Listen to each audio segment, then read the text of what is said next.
right, that's my sign. Everybody get a drink, please. Grab a seat, and I'll hit the snooze on this thing. It only gets louder, so this is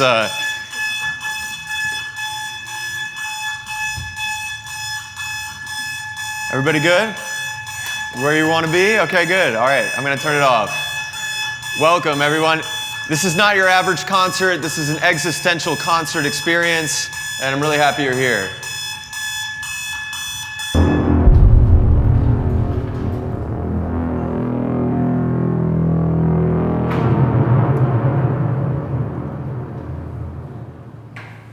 I have to tell you all this story.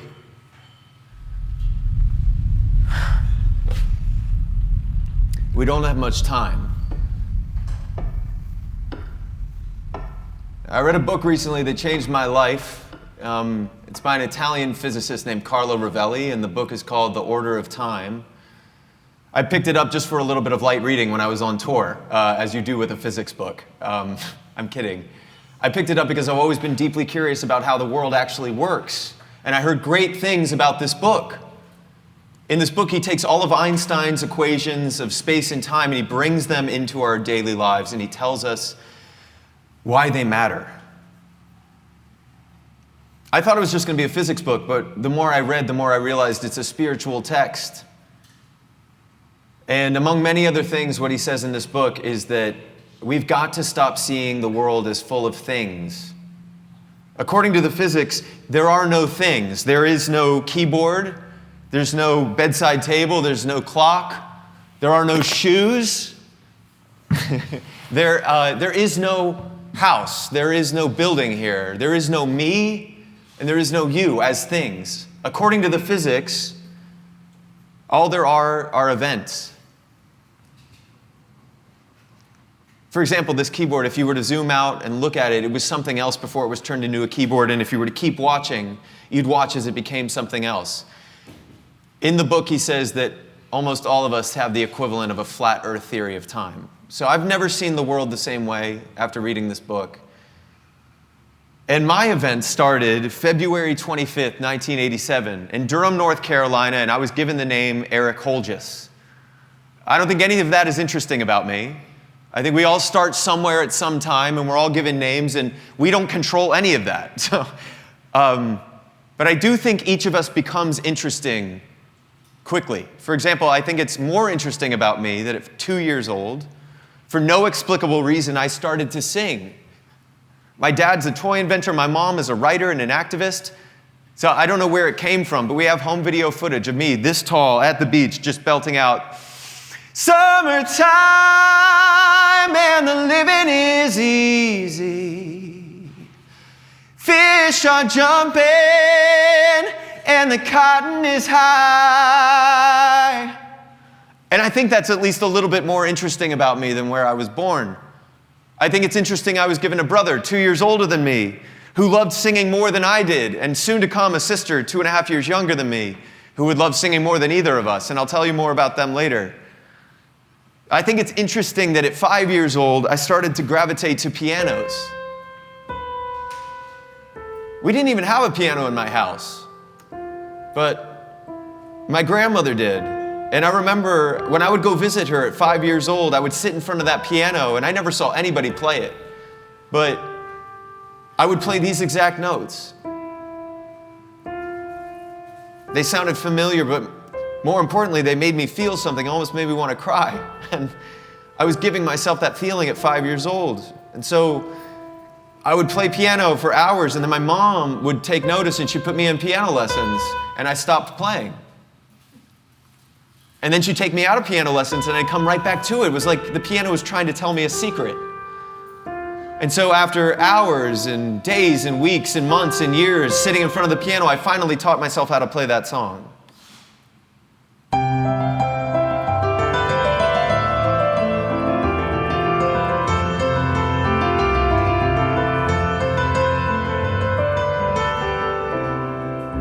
That's Pachelbel's Canon in C by my favorite piano player of all time, George Winston. And that's the first song I ever learned to play on piano. So this is just my story, but I know everybody in this room has your own. We all gravitate to one thing over another, And these are intrinsic motivators. This is how we reveal ourselves to ourselves. But there's a flip side. Eventually, the outside world also has its way with us. And I remember at 9 years old, I moved away from the South and my family moved to California. This is a little carving of California that I did out of redwood. I tried to work it into this nightstand that I built for this tour, but I didn't know where it fit. And it was symbolic because California is the most beautiful place I've ever lived in my life, but it was also the hardest. When I moved to California, it's the first time I ever felt like an outsider in my life. It's where I got my first bully and my second bully. I just started collecting them. And as California was sending me a message, I was locking myself in my room and I was discovering who I was through music. And flash forward many years, I find myself in college at 20 years old, and I've written dozens, if not hundreds of songs at this point. But all of a sudden, I start hearing songs that feel like they're coming just for me.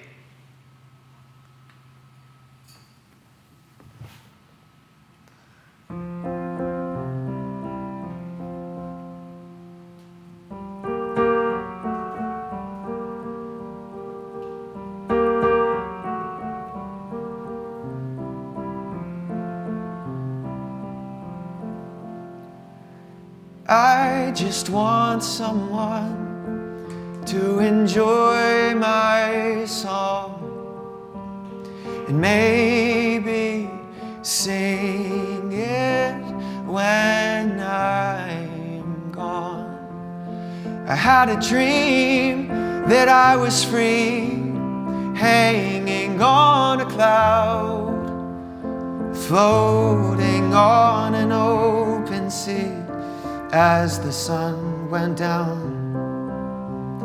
And not a thing could take my smile or change my point of view. Yeah, I was in heaven for a while till I remembered you.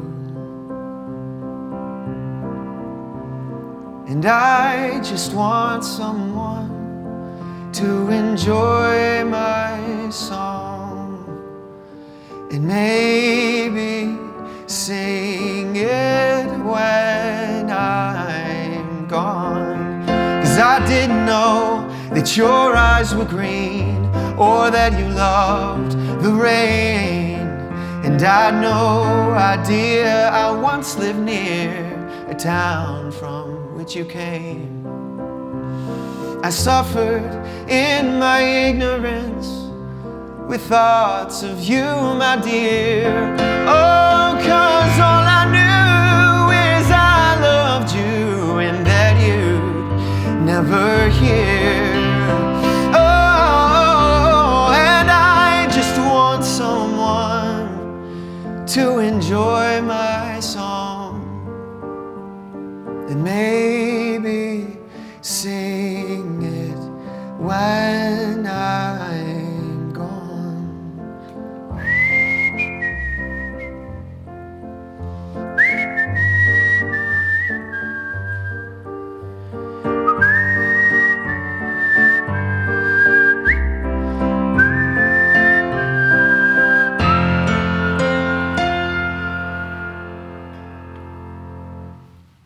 Thank you.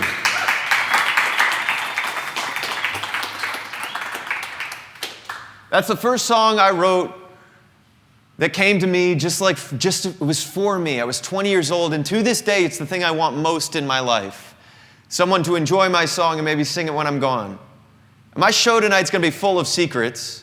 I'll start with a small one.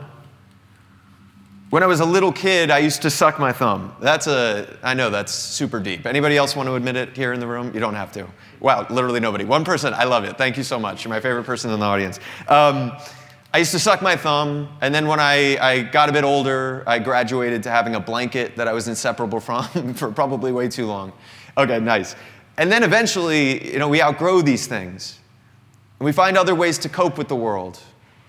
And I skipped ahead a little bit in that last part of the story, but I find myself back in North Carolina to go to college. My brother gets into Duke, and I want to keep writing songs with him.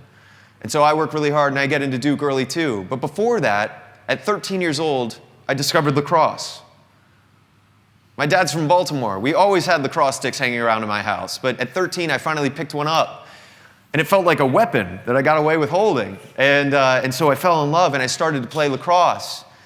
Except this was not the lacrosse stick that I chose. The one that I chose was double this length, 6 feet long, kept everybody at a distance, pre-COVID. That's because the position I wanted to learn was defense. I got really good at playing defense. The idea of anybody scoring on my goal drove me so crazy that it pushed me to do things I didn't think I was capable of. I became MVP of my team pretty much every year I played, and then all-league. And then I tried out for the California All-Star team and made that and got to travel all over the country playing other teams. I love lacrosse. When I pick up this stick, that identity just comes right back to me, and it's almost like it never left, but I don't get to play anymore. When I got to Duke, I realized I might be good by California standards, but I can't play at Duke. So I put this down, as we do with all of these coping mechanisms, as we do with all of these identities. And I think what I've been looking for, especially as a kid who grew up moving around so much, was just that feeling of security and that feeling of home.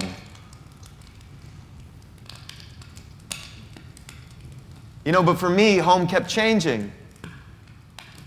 And so I kept having to change with it, kept having to recreate it.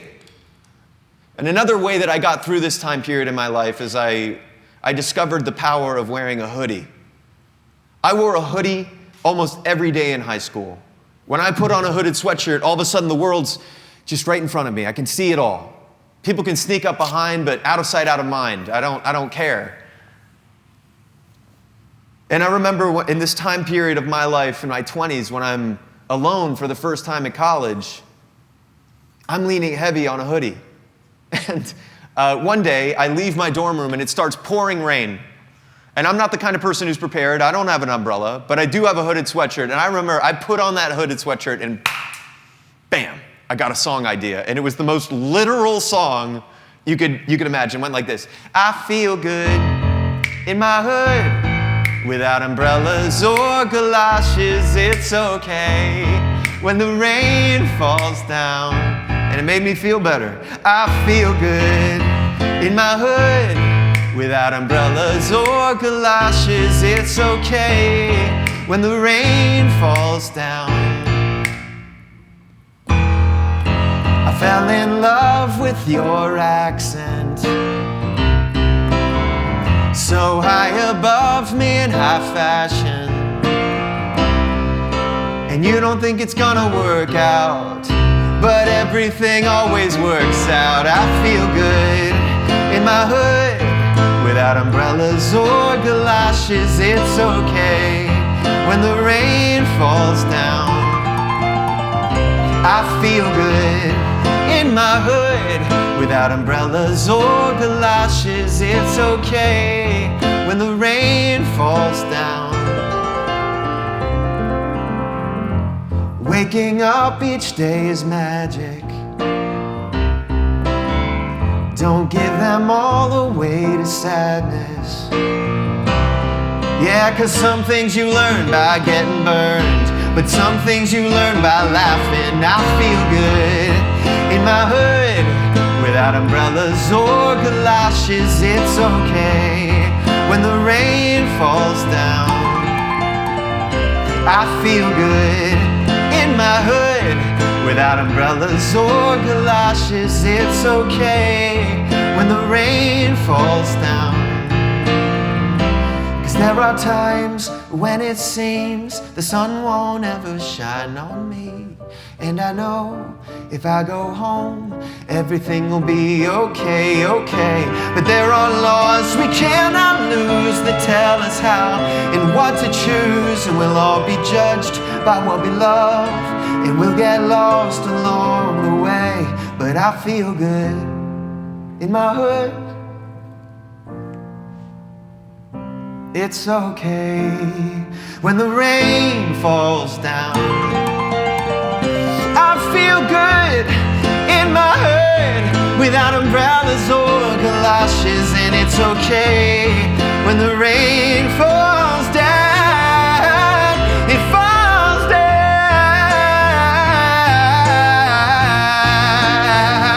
It falls down.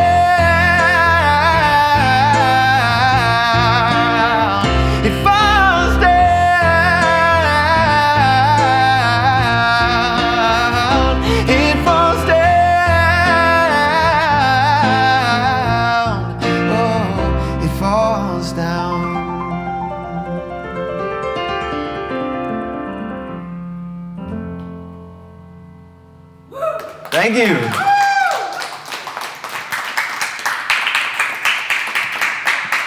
How you guys doing out there? You okay? Feeling good? Yeah. Awesome. All right, well, this may be obvious to you already, but I have always loved magic. Yeah, exactly. I don't even have to do anything. I've always loved magic.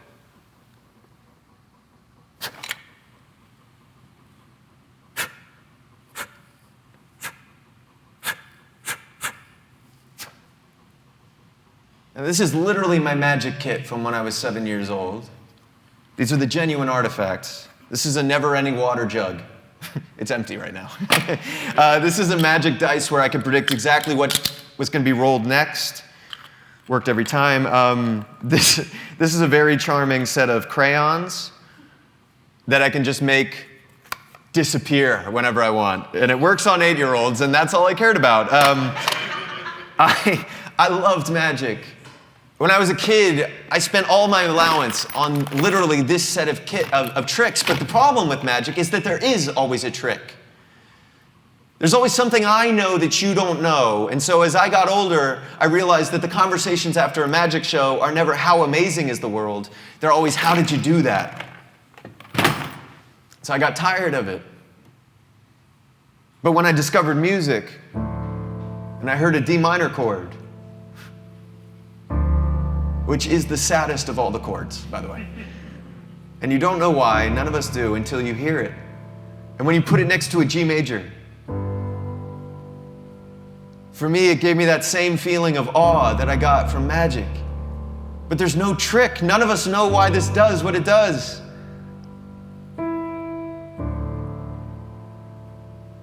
So the conversations after music can be, how amazing is the world? So as I've gotten older, I still believe in magic more than ever, but it's changed forms. If the physics is right, if we're all just events, I now see magic as synchronized events. And in this time period of my life, at college, alone for the first time, I want to tell you a quick story of how magic found me. It was in a very surprising way. It just showed up in the form of a knock at the door. Hey, my name's Mike Posner. I'm a rapper. I hear you're a great singer. We should start a band. Yes.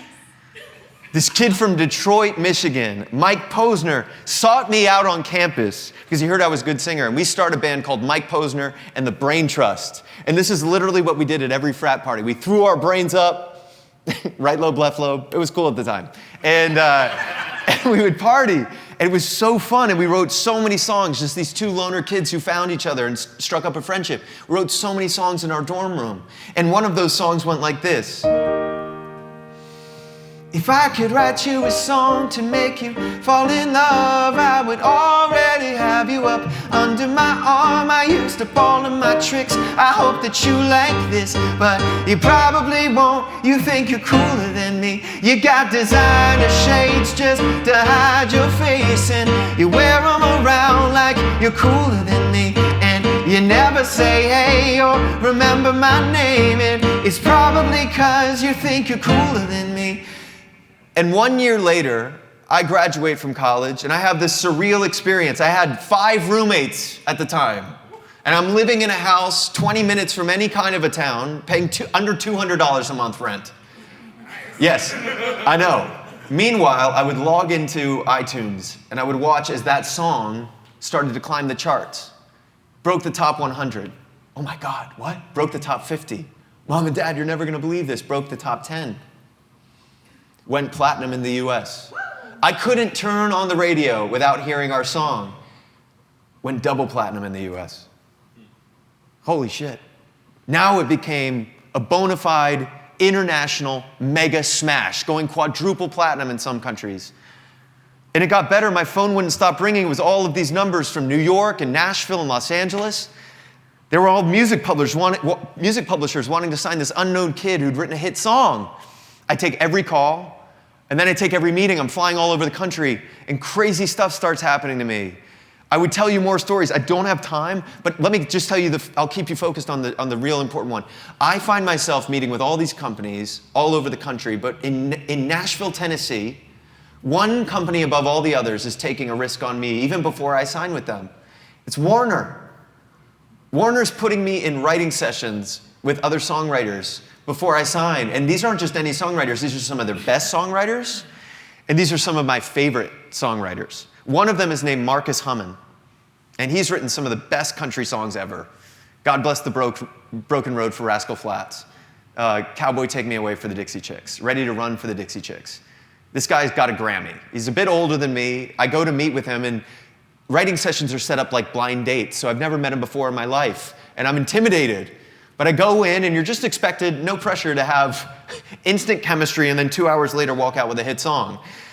So I go in not knowing what's going to happen, but thank God, Marcus is one of the sweetest guys. And we just talk about life and about music for 2 hours. And near the end of the session, he's like, Eric, we're almost out of time. Did you want to try to write a song today? I'm like, yes, Marcus. Oh my God, we've got to write a song, please. And he's like, I can stay a little later. What did you want to write about? And I'm like, I've got a song idea just for this. And I pull open my phone, and I go through my voice memos, and I've got it ready. And the room gets quiet, and I sing him my song idea. How many times must I wait? Must I wake up in Memphis? How many times must I wait? And he had the exact same reaction as all of you. Just a blank expression on his face, like, huh? What does it mean? And I'm like, I don't know, Marcus. I've never even been to Memphis. And he runs over to the piano, and he starts playing this riff. And he says, Eric, that's your song. I've never been to Memphis. And we spend the next 2 hours writing this song. I swear to God, it's a true story.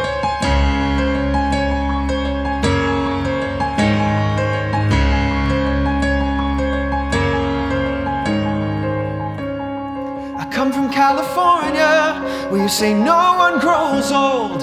Y'all drive too fast, but you say it's so slow. And that southern style, baby, that always drives me crazy. And I have to laugh, 'cause I have never been to Memphis. But if you're there,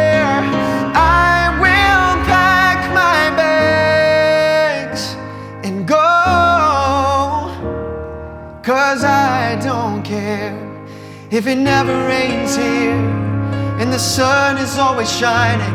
Cause I never met a girl like you, and I'm tired of trying.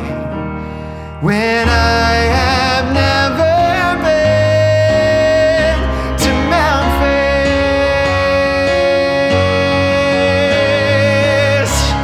You're all crazy about Jesus back where you're from. You get baptized in rivers where the deep waters run, and that's all right by me. Yeah, I love that you believe something you can't touch, something you can't see. 'Cause I have never been to Memphis, but if you're there, I will pack my bags and go. I've never been afraid of flying, but I am afraid to fall. I've been painting it by numbers, you're just splashing it on the wall. And I see the colors running, lets me know I'm heading home. After all,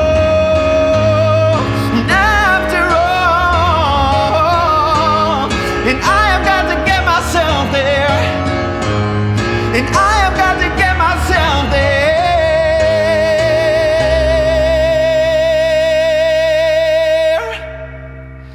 'Cause I have never been to Memphis, but if you're there, I'm on my way. I'm on my way. I'm on my way.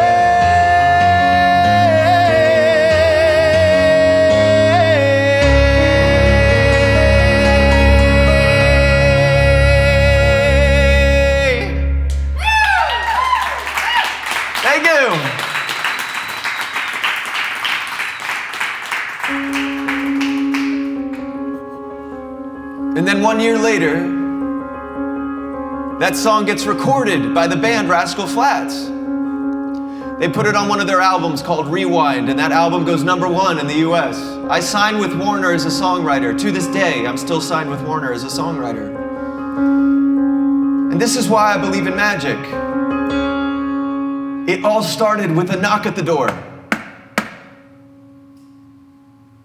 But I was never meant to stay in Mike Posner's band. and I was never meant to just write songs for other artists. I knew this. I knew this in my heart. When I talk to you guys about magic, when I talk to you about synchronized events, I have to talk to you about my band, Delta Rae. Yes. The most magical, incredible thing I've ever been a part of. This is where my siblings come back into the picture. My brother who loved singing, my sister who loved singing. I called my brother, I'm like, Ian, we've been writing songs since I was 10. Let's keep going. And we decided to start what we think will be the best band in the world. We called my sister, who's living in California. She moves to North Carolina. My childhood friend, Liz Hopkins, who I've been singing with since I was 12 years old. She moves down to North Carolina. And we start this band in earnest. And amazing things start happening for us, just as a four-piece. But that's when I meet my new brothers, our drummer, Mike McKee, who was running sound at a Mike Posner frat party. Nice. I kept his business card for 2.5 years until Delta Rae was looking for a drummer, and I'm like, I think I know a guy. He's the only drummer we've ever had. And he introduced us to my other brother, Grant Emerson, who's our bass player. And when the 6 of us started to play, it was just incredible. The momentum was undeniable. We'd sell out venues in North Carolina. We made a rule we'd have to go up to New York at least once a month and sell out a show in New York. And so we did that. We'd just pile into two cars, drive all the way up to New York, get out, play the show at Rockwood Music Hall, get right back in the cars, drive all the way back down, no hotels, no breaks, no stops, just take turns sleeping. We did that for a year. After a year, we're selling out venues up and down the East Coast. After 2 years, we're on the radar of the music industry, and at the end of 2 years, we have our first record deal. And I'm going to tell you more about Delta Rae's story because it's incredible and it's just beginning. And but first, I want to introduce you to Delta Rae's music because I'm only 1/6 of the band, but I do know every song. So if you guys want to hear anything in particular, you can just yell it out. Otherwise, I've prepared just a little something I'll play. I'm going to weave anything you request into a medley just for tonight. And we don't have much time, but we'll squeeze as many as we can in. So if you want to hear anything, yell it out. Otherwise, I'll just start playing. Morning comes, chasing twisters. Morning comes, chasing twisters, surrounded, pay no rent. Anyone out there? God, love it. Bottom of the river, okay.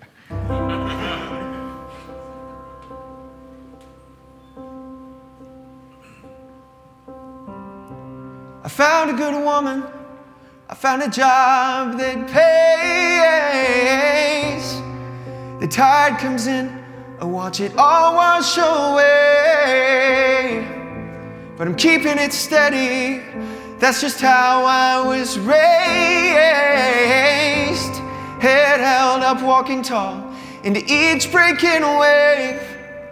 Because the devil's in the details, and he's taking his toll. Sending good men down the foot trails of some lost, lonely souls.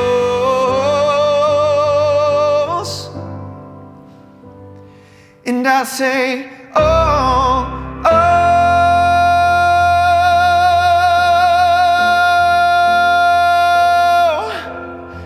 Rain don't change the sun.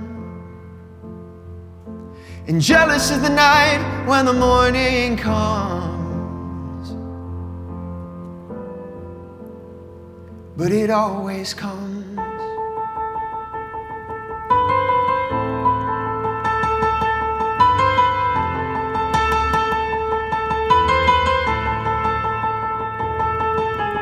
Days that pass too quickly, and nights that don't offer enough sleep. My body doesn't fit me. My dreams are like great ships lost at sea.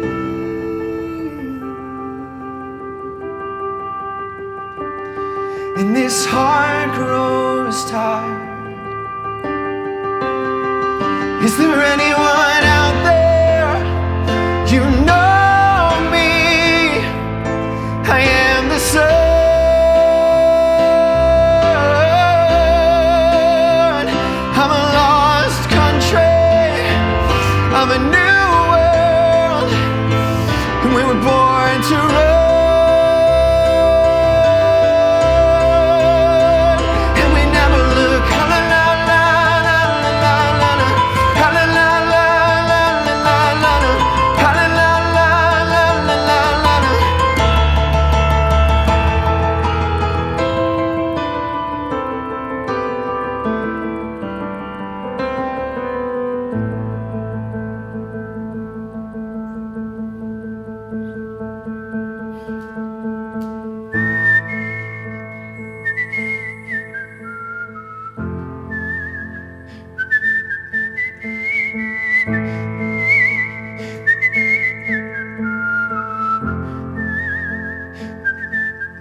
was born with lightning in my heels, set a spur unto my ankle, bit a horse under the steel.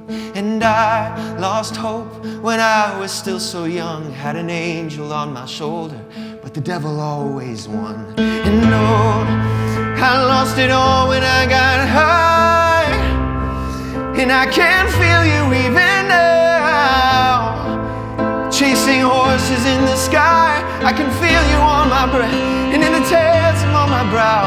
And I went home, chasing twisters in the canyon. My cathedral is the Badlands, dust and devils on my conscience.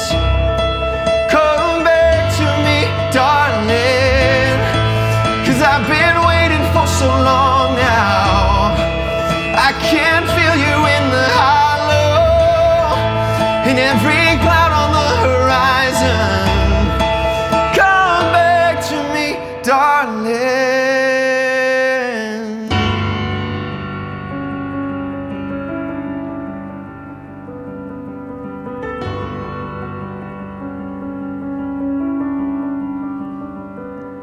I was born in the state where my mother was raised, with the children of soldiers, the children of slaves. And it's too much to take, the mind how it breaks, the lessons, the stories, the shame and the glories, and all they linger around. Foxes and hounds, our souls are bound to underground.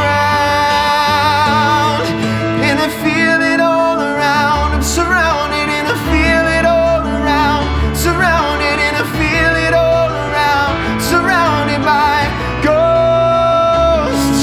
And I feel it all around, I'm surrounded and I feel it all around, I'm surrounded and I feel it all around.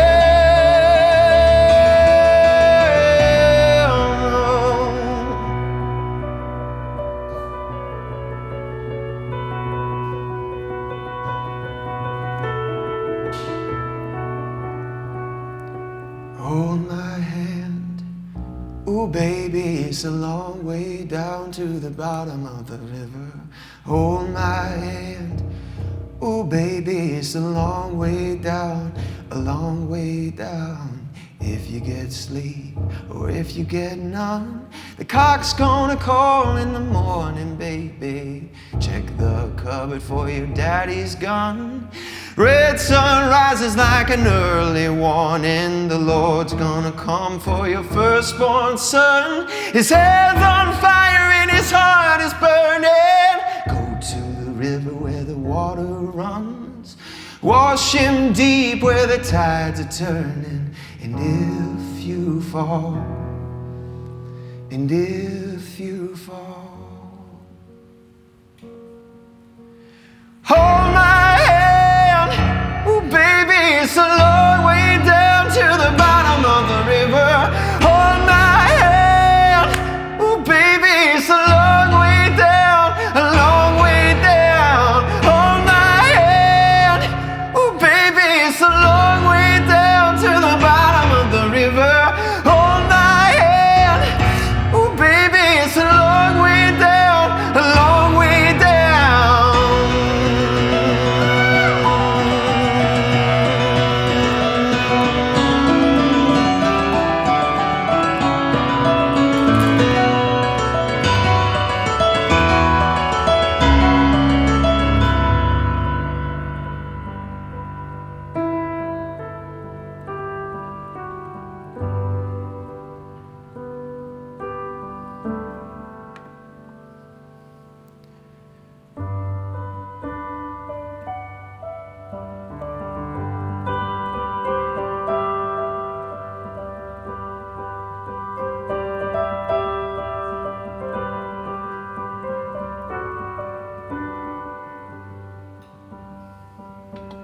When my time comes, put me under the ivy, next to the willow in my parents' garden.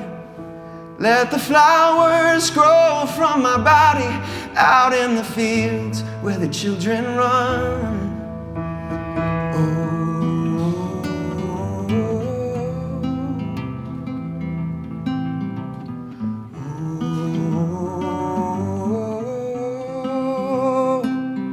I won't pay no rent for the land that I'm under. I won't feel any pain. I won't know any hunger. So don't cry for me, 'cause Lord, I'm free. And in that long last sleep, I'll dream till my corner of the field turns green.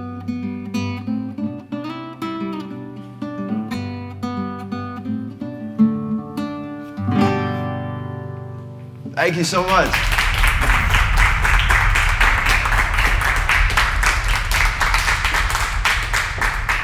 I would keep playing Delta Rae songs for you all night, but I have to finish telling you this story. Delta Rae's adventure began, and it was insane. We started touring across the country. We started selling out venues. We became VH1's You Ought to Know artists. They would put our song Bottom of the River in syndication on VH1. And then we got to play The Tonight Show for the first time. It went so well, they immediately invited us back. Then I got to meet my hero, Conan O'Brien. We got to play his late night show. That went so well, he invited us back. Same with Seth Meyers. And then people just start coming to our shows. And then we start touring internationally. And then I start meeting some of you. This is when our paths merge. This is when our events synchronize. This is when our magic starts happening. I've just brought a 10th of the stories that I could tell you here.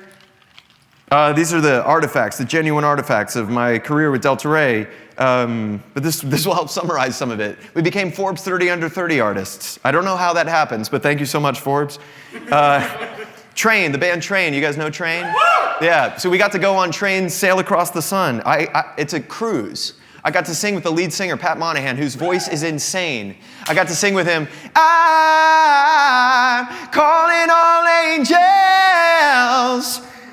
As the cruise ship is sailing away, and I discover on this cruise, because he comes to our shows, that The Wrong Ocean is one of his favorite songs. It meant the world to me. This is from a Long and Happy Life tour in 2017. This is our first country tour. This is from the Take Me There tour in 2019, where we made history together and became the most funded independent band in Kickstarter's history.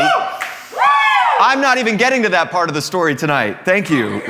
This is from a festival I don't remember, which is important, because all of this started to blur together. This is from an event in Nashville where Delta Rae was the entertainment in between. It was a talent show, and it was very funny. This is from a festival I wish hadn't happened. This was in Florida, and I don't remember anything about it except this guy is shirtless, and he's standing on the shoulders of another guy, and I just remember I didn't like it. This is one of my favorite stories. The band The Eagles, which I grew up listening to because I loved my parents' record collection. Don Henley hears Delta Rae on the radio. He hears Bottom of the River. He invites us to Garth Brooks' studio in Nashville, Tennessee. He flies in from Dallas, Texas, where he lives, of course, and we sing with him for a record that he was recording. And then he kind of becomes like a godfather to the band. He helps us navigate the music industry. He comes to all of our shows here in Dallas and Fort Worth, and I couldn't believe it. But this is from the first time he played with the Eagles at the Grand Ole Opry. And I got to go, and I emailed him right before he went on stage, just wishing him luck and telling him I was there, and he emailed me back before he went on. And in this email, which I'll keep forever, at the end of it, he said, hey, by the way, I'm getting over a cold, so if my voice doesn't sound good, that's why. He sounded fucking amazing. He's Don Henley.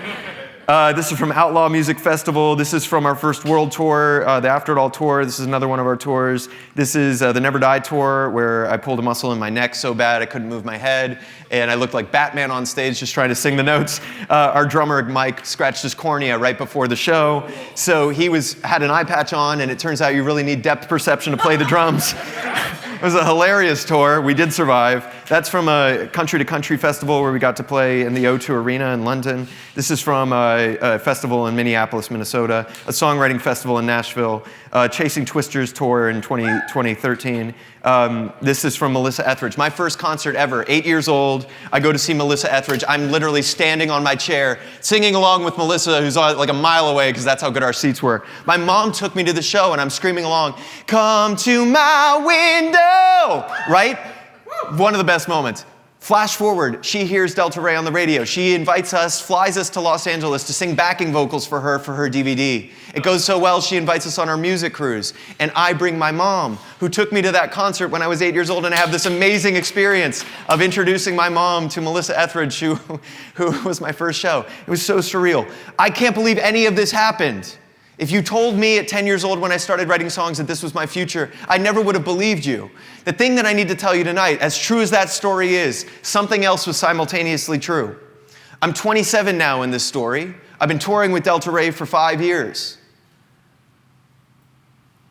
It's going amazing, but the thing is, I also don't have a girlfriend, and I've never had a girlfriend. And I'm starting to think something's really wrong with me. Why has this never happened? I'm having these incredible experiences and no one to share them with. It was so lonely. But I had manifested so many of the dreams of my life. I'm like, not giving up. I'm going to manifest this one too. And I started to hear new songs. And these songs were unlike any of the other ones I had written. These were hyper-romantic songs. Think like Disney songs, but on steroids, right? And I knew why I was writing them. They were designed for one thing, to call her in. Where are you? I'm writing your song. If you build it, they will come, kind of thing. And so I'm going to play one of these songs for you now. This is one of my favorite songs that I've written. The thing I want to tell you is that it's not about anybody. This is just what I wanted love to feel like in my 20s. It's called When I Started Loving You.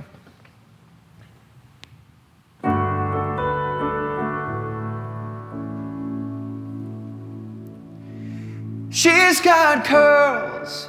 She's got curves, she's got everything I don't deserve. And I've been hurt, I've been burned, I've been waiting for my luck to turn around. And now that I have met her, I think I better let her know. I played the game of win or lose. Won some hands, lost a few, but none of them broke down the walls that you just passed right through. When I started loving you.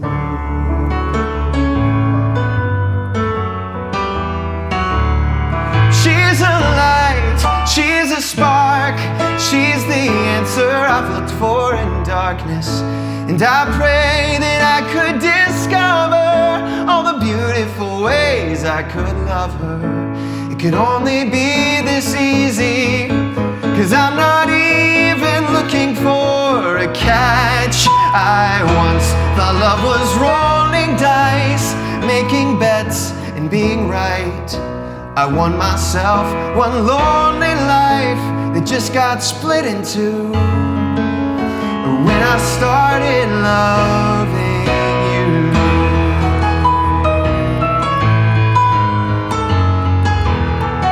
And once in a while I can feel so light. The birds flying south won't find half of the warmth that is in her eyes.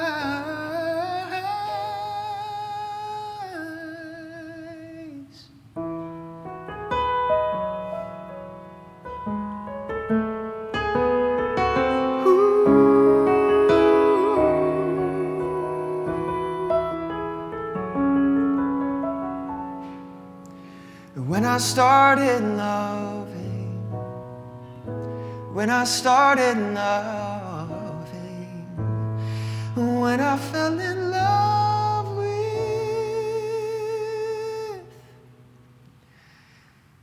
you.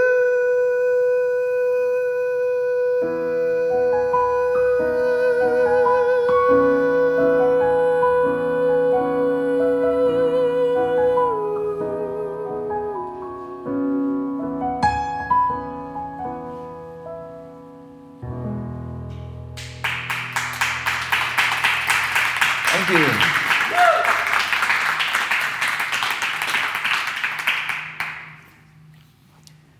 And then I met her. It worked. She showed up. She was at a show. It was a charity event in North Carolina. She was working backstage. We were brought in as the entertainment.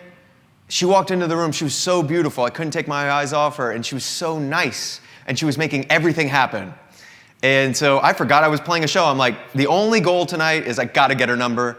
And I put everything down, and I did. I got her number, and I waited a little while, and I texted her later that week because I was playing it cool. And, and I have this incredible experience of discovering that she has zero interest in dating this guy. And I didn't give up. I had to go on tour anyway, so I used that distraction. I went back on tour. But every time I came back to town, I would text her and ask her how she was. And we just struck up a friendship, and it took about 2 years. But then finally, she came to a Delta Rae show, and it was the right show to see. It's our biggest show in North Carolina, 1,500 screaming fans, and we sounded good. And after that show, she's texting me with interest. I'm like, wow, I picked the right career. And, and we go on our first date, and it's super fun. And we date for a while, and then I have to go to Europe for more touring. And I remember I'm in Europe, and I'm traveling around, and I'm like, I think I met her. I think I met her. I met her. Oh my God, I met her. What's this gonna mean? Am I ready for this? And I started having all this apprehension come in. But right alongside that, I had a song. A song started to emerge, and usually the music for me comes first, but this time it was so clear. It was a lyric, and it said, "It ain't really living till you got something to lose." And I was like, oh, that feels true. And I realized how afraid I was because she could really break my heart. I was really falling for her. But I come back to North Carolina after I go through Europe, and I just keep pulling the song, and it keeps giving me more and more motivation, more and more empowerment. I come back with this song at my back, and I remember we date for months, and it's fun, and it's exciting, and one night we make dinner in my apartment, and the candle-lit room is so beautiful. She looks amazing, and I'm overwhelmed by how I feel. And I finally give it words, and I tell her, I think you're who I've been waiting for my whole life. And I've never said that before to anyone. And it was just so exciting and so fun, and we kept seeing each other, and she felt the same. And I'm so grateful I have a song that accompanied me in this chapter of my life, because I think this might be as good as it gets. These leaps of faith that we take, where we defy our fears and we go for it, and it's so exciting. The song encouraged me, and I'm really happy that I wrote it. It is called "Something to Lose," and I'll sing it for you now. And this song is about someone.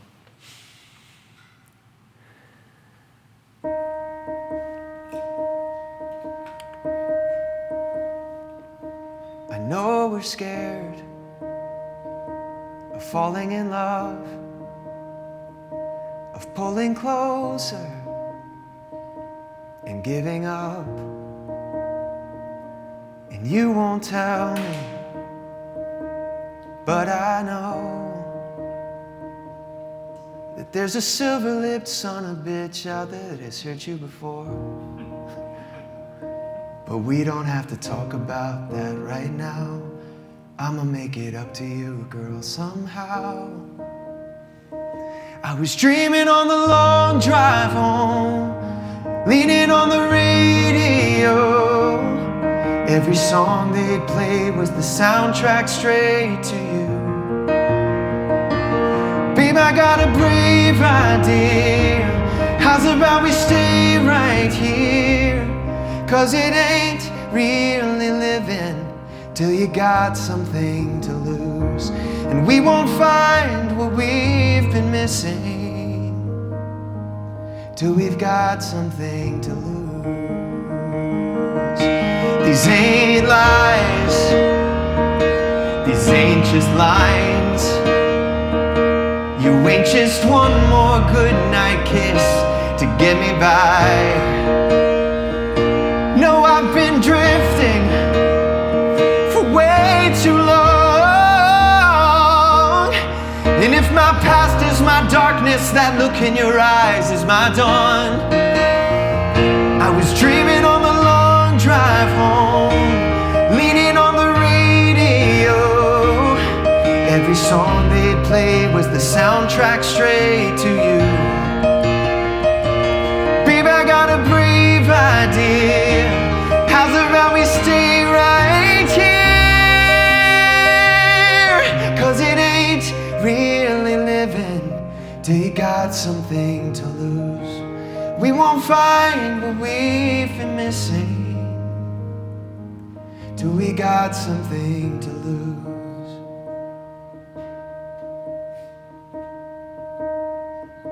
But we don't have to talk about that right now.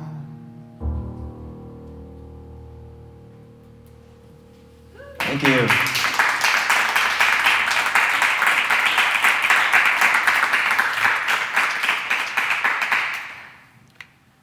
And the hard part of this story is that we don't talk about it.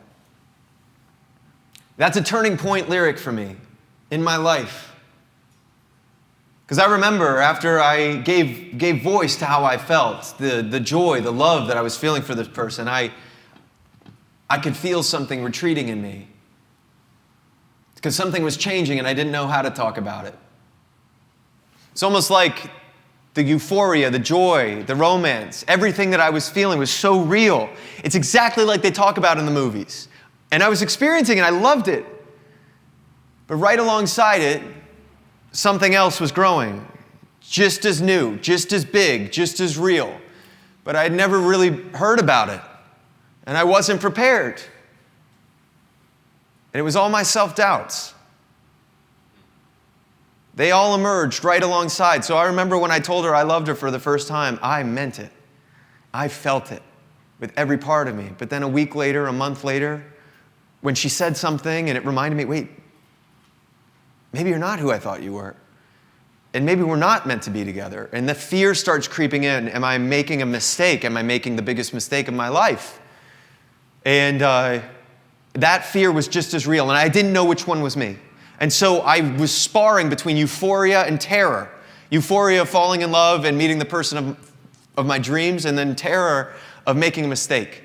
And it kept going back and forth, and it got worse because I would go out on tour, the place where I usually feel the most empowered, but tour's falling apart. My band is falling apart. And I'll remind you, this is literally my family, my siblings, my best friends. And we'd go out on tour, and we put out 2 albums with our label, but everyone at the label had been fired or had quit. So it was a whole new company. We were walking on eggshells, wondering if we were going to get dropped at a moment's notice. So we were over in Germany, working a song that I sang called Scared, because I was writing it about this relationship I was in, trying to drum up some momentum in Germany.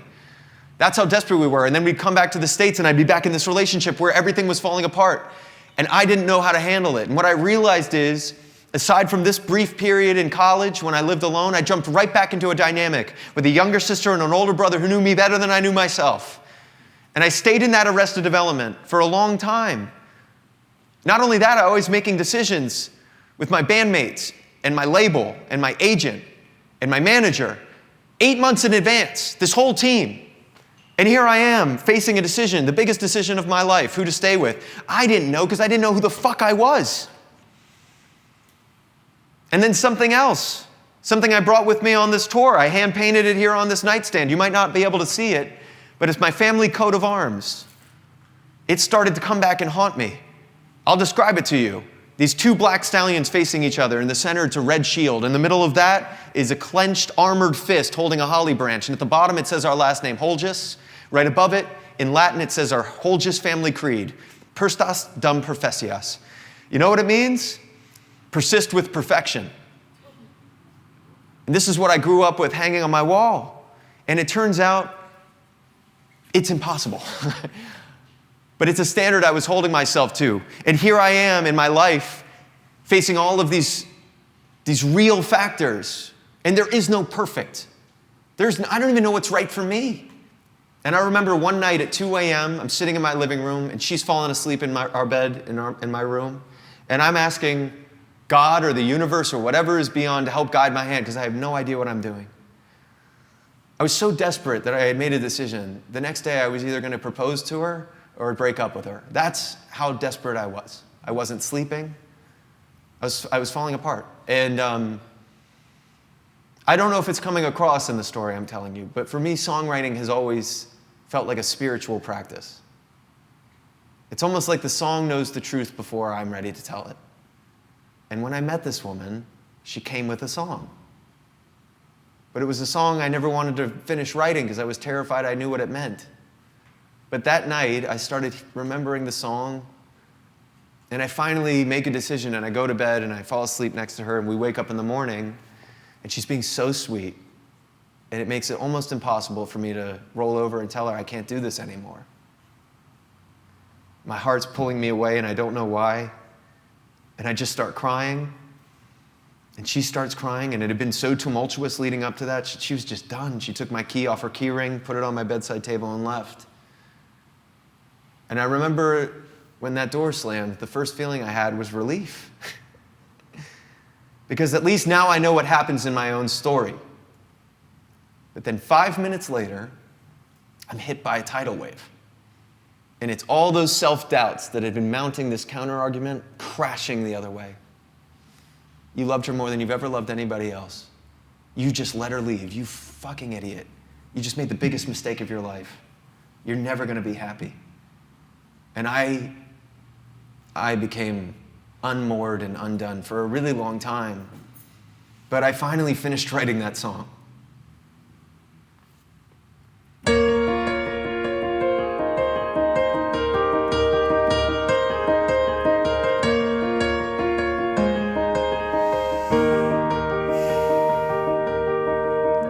Come on over. You know the sound of my voice when I need you. I ain't sober, but that's the last thing I'll regret. I've been a coward. I've been avoiding the awkward silence, tried to hold the power instead of reaching to hold your hand. I know it's cliche and you've probably heard it a million ways from a million guys.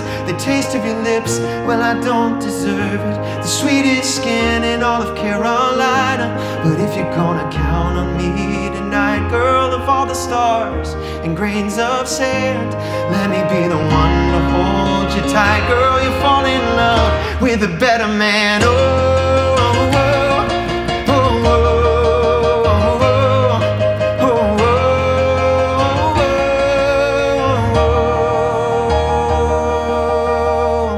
Please don't leave me. I fall in love with the air when you're standing near me. I'm seeing clearly. You're the only girl I wanna ever love. I know it's cliche and you've probably heard it a million ways from a million guys. The taste of your lips, well, I don't deserve it. The sweetest skin in all of Carolina. But if you're gonna count on me tonight, girl, of all the stars and grains of sand, let me be the one to hold you tight. Girl, you fall in love with a better man.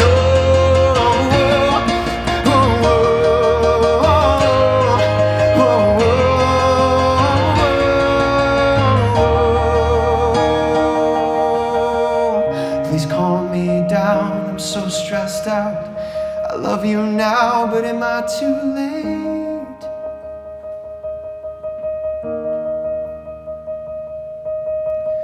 If I come running, is it back to something? Or is it just to watch you walk away?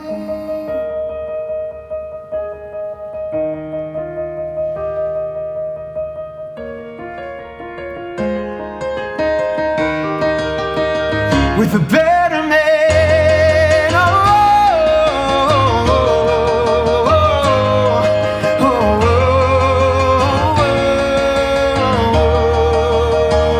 with a better man,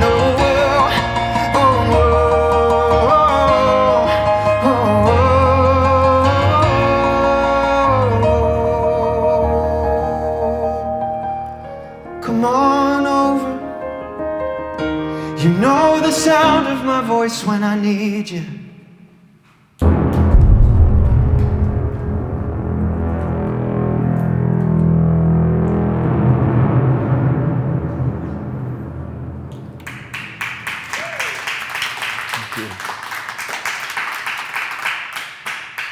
But there are choices in life that feel like they split us in two. And I remember everything about this choice. I remember everything about the choice I didn't make, the choice to stay. I didn't realize how much I had invested in a future together until I couldn't anymore, until she was gone. But I saw her kids. I knew how great a mom she would be. She really made me happy. She made me laugh. I didn't realize that until she wasn't there anymore. And I had to say goodbye to this version of me. And worse than that, I had to go watch her have that life with somebody else. And I was this new thing. I didn't recognize myself. I hated myself. I hated this choice I had made. All I wanted to do was go back and be that other guy. But we can't do that.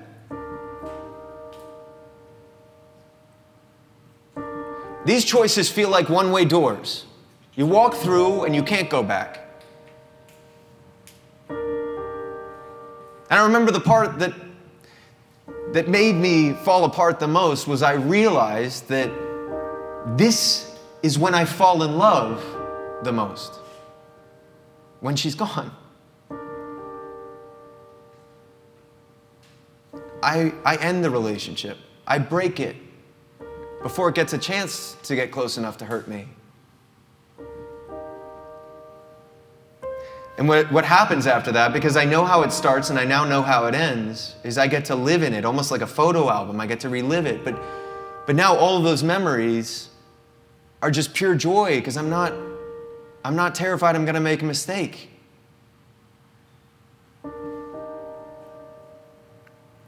All I wanted to do was hold her again in that feeling. That feeling of comfort, that feeling of no fear. But it was too late. 12 a.m., a phone call, on the other end, a girl alone. I wake up, it rings again, you pull the rug, and I fall into nostalgia from when I had you, and all the magic that makes me call back and say, come on over. Even though we both know it's too late, I just wanna hold you in my arms with a heart that you can't break. 'Cause it's already in a million pieces, but each one still calls your name to come on over. Even though we both know it's too late. It's too late.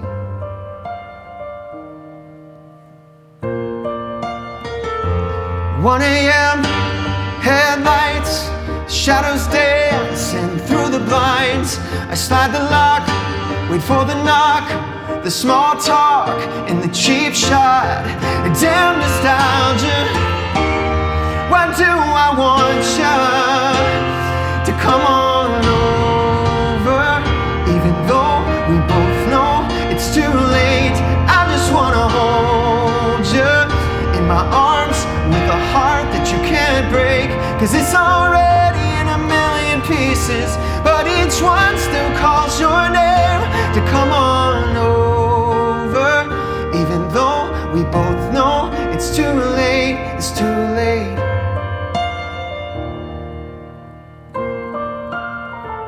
It's 2 a.m. and we make love.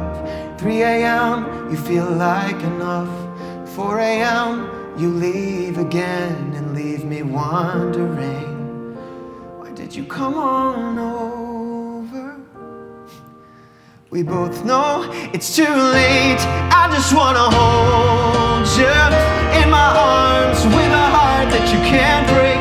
'Cause it's already in a million pieces, but each one still calls your name to come on over. It's over. Even though we both know it's too late, it's too late.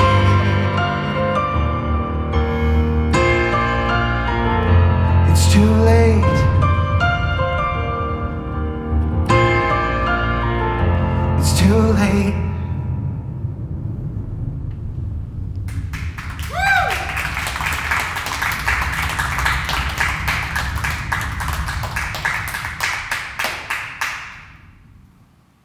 So this is why I've named this the Too Late Tour. Because I want to talk to all of you about this moment. The moment in the aftermath. In my story, it's a choice that I made that pulled me apart. But we're not always so lucky. Sometimes we just wake up and tragedy has fallen and we have to become something new. I don't feel like we talk about this moment enough in life. How do we do that? How do we recreate ourselves? How do we forge ahead? In the story I'm telling you tonight, I did my best. I did what I thought I saw everybody else doing. You just tell yourself a new story. You know, just pick yourself up and keep going. And so I did my best to do that. I wrote a song about this moment in my life. It's called No Peace and Quiet because I couldn't stay by myself. The voices in my head were so loud. They drove me crazy. So I ended up moving out of my apartment in North Carolina, and then I moved out of North Carolina altogether. The story I told myself was, Eric, you've always wanted to be a great songwriter. Now's your chance. Move to Nashville, Tennessee. Take your broken heart, turn it into something. Make music. And I did. I wrote more songs than I've ever written in my life. Some life-changing songs came out of that. And so I took that and I was like, oh my God, okay, this is meant to happen. I'm supposed to be here.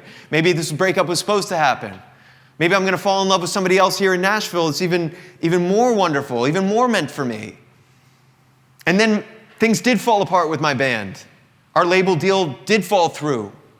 But it turns out there was another label waiting in the wings that loved us and signed us within a couple of months. Taylor Swift's record label. And they were in Nashville. And I was like, that works out great. And so we signed there. And they immediately start getting our songs on country radio. And we start charting in country radio. And then we get invited to the Grand Ole Opry. And that is rarefied, holy ground for country artists. And it goes so well that we're invited back almost every month.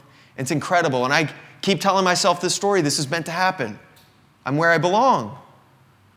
But then I find myself in a situation that's going to sound vaguely familiar to you. It's another writing session. This guy's written a lot of number ones. His name's Andrew Dorff. He's a bit older than me. And I go in, I should be intimidated, but I've been through so much, I go in as myself. And Andrew's not even in the room when I get there. He's hanging out on a balcony somewhere in the Sony building, wearing these thick aviator shades and smoking a cigar. And I go find him, he's like, oh man, are you Eric? Oh, I'm sorry, I'll be right there, I just gotta finish this. And he comes in the room a little while later, and we just talk for a bit about life and small talk. But then he asks, Eric, what's going on in your life? What do you want to write a song about? And I tell him the truth. I just moved to town. Andrew, everything's going great. Like, we just signed with this label. Things are going well with the music. I have no reason to complain, but really what's going on with me is I'm falling apart. Like, I think I made the biggest mistake of my life just a few months ago, and I don't know how to handle it. And I was dating somebody, and I fell in love with her, and I didn't realize how much I loved her, and then she was gone, and it's my fault, and I don't know. I hate this choice. I hate myself, and I don't really know how to exist right now. I've never been here before. And Andrew listens to me for 30 seconds, sits in silence. I just met him. He's still wearing the aviators inside and their mirror lens, so I'm like looking at this distorted version of me in the reflection. And after 30 seconds of silence, he just leans forward and he says, well, Eric, what if we wrote a song about a guy who comes to town? He gets a rental car, goes to the hotel. Maybe the person behind the counter is the owner or the owner's daughter or something. But he asks, where's a good bar around here? I've never been here before. And she points him down the street to a place that doesn't even have a name. It's a local hotspot. He goes down there. There's one empty stool. He sits down. Bartender comes over, very nice guy. Hey man, what you want to drink? I don't know, what you like to pour? I've never been here before. And then our guy just gets drunk. And he starts talking to the stranger sitting next to him about what's really going on. How he just broke up with this woman that he loved. And he came to town because he's trying to run away from it. And he doesn't know how to exist right now. He doesn't really want to exist. He's never been here before. So all of that comes out of Andrew Dorff after 30 seconds of silence. It's why he's a genius. And we spent the next hour writing this song for me.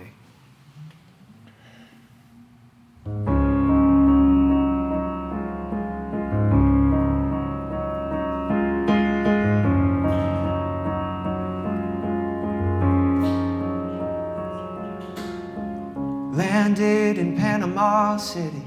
Someone's been smoking in this rental car. The window's down and the heat just hit me. But the hotel ain't that far.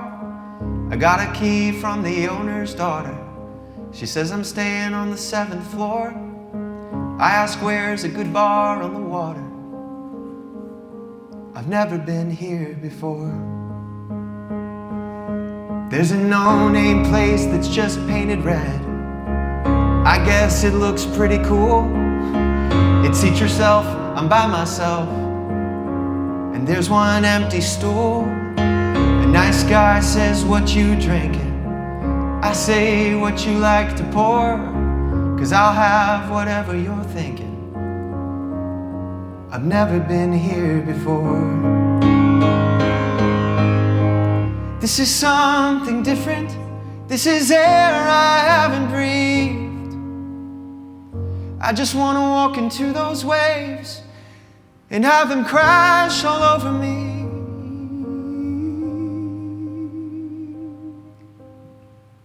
I was talking to a stranger, and at about 4 drinks in, conversation started changing about the same time as the wind.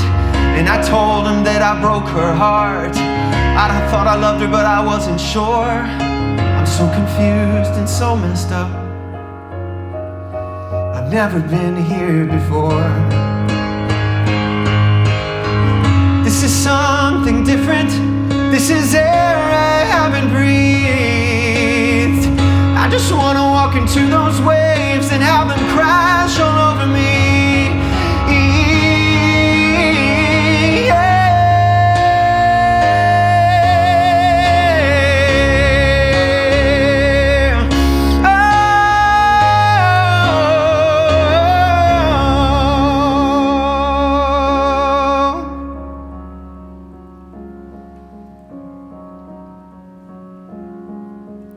Landed in Panama City, and I can still hear that slamming door.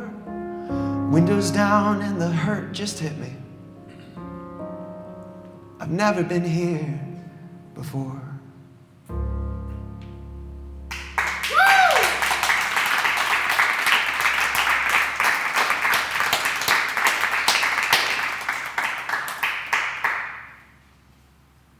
And that was one of the last songs that Andrew Dorff ever wrote. I found out a few months later that he had drowned in the Atlantic Ocean. Tragically, inexplicably. And I found out because Nashville mourned him. All of these articles came out about this beloved songwriter who died. And this is the only time I got to spend with him, was this brief 2 hours where he helped me write a song to get through a moment of my life I didn't know I could survive.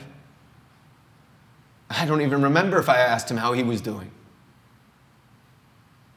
And I know songwriters don't live forever. I know none of us do. And I know as a songwriter, I'm going to write a last song and I never know which one it's going to be. But what I can't wrap my head around as I keep getting older is how the fuck do we keep doing this? Just coming back to life, telling ourselves the new story, recreating ourselves after the perfect vision of our lives and how it was going to work out, fractured long ago. How do we keep doing it? We're all events. Our endings are a part of us, and we know this. It's one of the most incredible things, but we keep falling in love. We keep having dreams. We keep having new families, bringing in kids into this world. And it's incredible, but I don't understand how we are doing it without facing this fact that we know we're going to have to give all of it up again. I think it's so beautiful. And it's so unique to just us as humans. And we don't talk about it enough. I've been seeking it out in biographies, in movies, in books, in conversation. But it seems like these transformations happen in little black boxes that we just bury really deep, and we just keep becoming new things. What I've done for you guys tonight is I've told you a story, but really I've played for you my debut album. The first song came when I was 20 years old. It's the thing I want most in my life. The last song I haven't played for you yet. I wrote it when I was 29. And I'm going to sing it for you in a second. But I'm 37 now. And I've never released this album. And I realized that by not doing that, by not telling this story, I've become trapped by it. And worse, I've repeated it. She was the first, she was not the last. I just repeated it again last year. And I'm so tired of me. I'm tired of this pattern. And I don't want to do it anymore. So I've been going back in my own story to try to understand when this started. And so I got to take you all back with me. I've mentioned this part at the beginning, but I skipped over it, just like I skip over it when I'm telling it to myself. I remember everything about that move to California. I remember everything about feeling like an outsider for the first time in my life. I remember everything about conforming and losing my southern accent just to try to fit in, and changing the way I dressed, changing who I am. I remember everything about my bullies. My first bully, 4th grade. I go up to him so earnest in my southern accent, just asking him if he'd be my friend. And he says, a flat no. But worse than that, he walks me around the entire campus of this elementary school with all these kids I've never met. And he asks all of them if they like me. Do you like him? Do you like him? Do you like him? And I walked right alongside him waiting for all these verdicts. Now, I don't think this is trauma. This is just life happening to a sensitive kid. But it shocked me. And what I've realized is, among many other stories, some knot got tied in me then. And now I've stepped on thousands of stages. I've played in front of millions of people at this point in my life. But what I realize is I've carried all of those kids with me, and I'm still locked in my room trying to connect with people. And I step on stages asking strangers, do you like him? Do you like him? Trying to cure something that happened long ago with people who don't even exist anymore. I'm so exhausted. This album has turned into yet another coping mechanism. All of the highest of my highs, the lowest of my lows, crystallized around these songs. I'm still playing defense. I'm still clinging to this album, holding on to it, because I've been telling myself a new story that when I release this album, people will understand me. People will like me. People will see me. And then I'll be happy. And I've become so terrified that that might not be true that I've just clung to that fantasy. And I've never released it. I want to put down this identity too. I want to put down this defense too. I don't want to step on one more stage, burdening my audience, asking for you to heal something in me. I don't want to step into one more relationship, asking for her to heal something in me, thinking that I have to win love. I don't want to do it anymore. And that's why I'm on this tour. This is the 44th show of 70 that I'm doing all over the US, and I've only done them in living rooms, except for tonight, because this company honestly has felt like family to me. Printed Threads is where we get all of our merch for Delta Rae, and you guys have stood by us through a lot. And Ashley, thank you so much for having me in here, because I am in living rooms or places where I feel most comfortable, because I want to come back to life once again, as we all do, but I want to do it differently this time. I don't want to repeat this pattern. I want to remember why I started to sing, why I started to play music. I want to step in front of audiences feeling okay so I can share with you, feeling full so I can overflow and give to you what I love most about life. Music, magic, storytelling. That's why I'm here. And in the last 60 minutes, you guys have given me a chance to do that by listening, by letting me get this off my chest. I've been terrified it's too late for me. that this has turned into one of those one-way doors, and I've waited too long. I'm going to play my last song for you. I think this is the biggest lesson from my 20s. It's also the title track off my debut album, and I'm only telling this to people in person, but on February 25th, 2025, my birthday, I'm finally releasing this album, and I'm so excited about it. I can't wait to share it with you. Thank you. I can't wait to share it with you, and I can't wait to tell you the next story, because I am not these songs, and I'm not the story. Tonight, you've let me be the singer, the creator, the storyteller. I thank you so much. And so here's my last song. I'll see you on the other side of this, and I'll see you on February 25th. Woo! Come on, Aaron.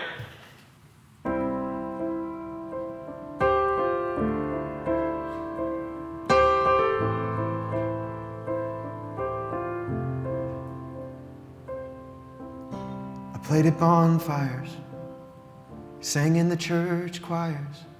I read the liner notes, knew all the songwriters, knew every band in town, stepped in when they dropped out. I wish them all the best, but every show's a showdown.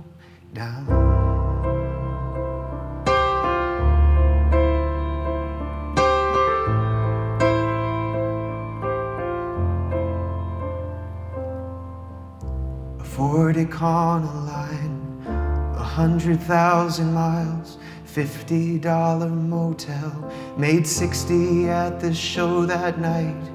One day it started working, I guess word got around. I missed my best friend's wedding, I sold my first show out.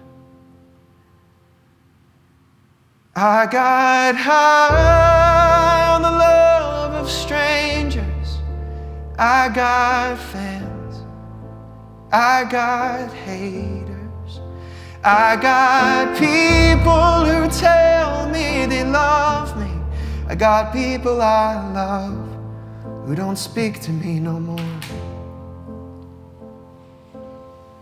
I got exactly what I asked for.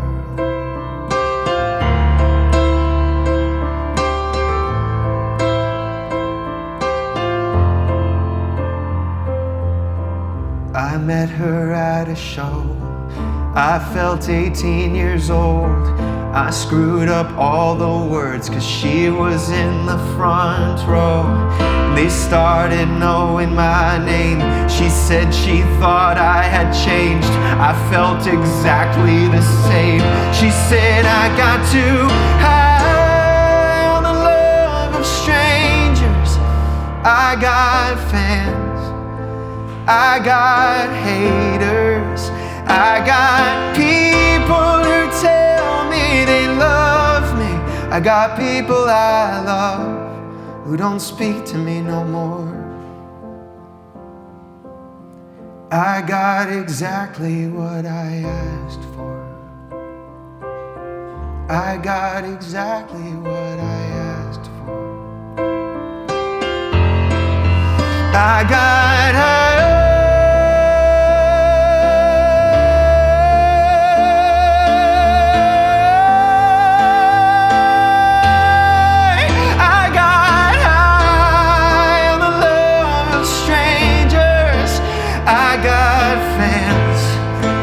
I got haters, I got people who tell me they love me, I got people I love, and you know who you are. I got exactly what I asked for. I got exactly what I asked for.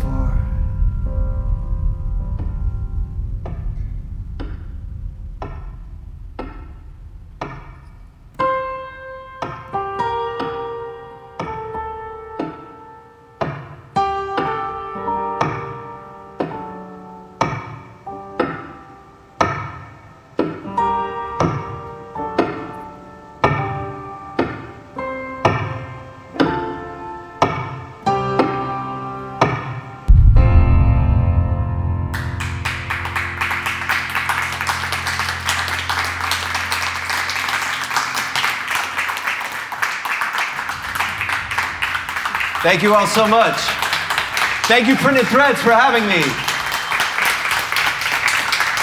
Thank you.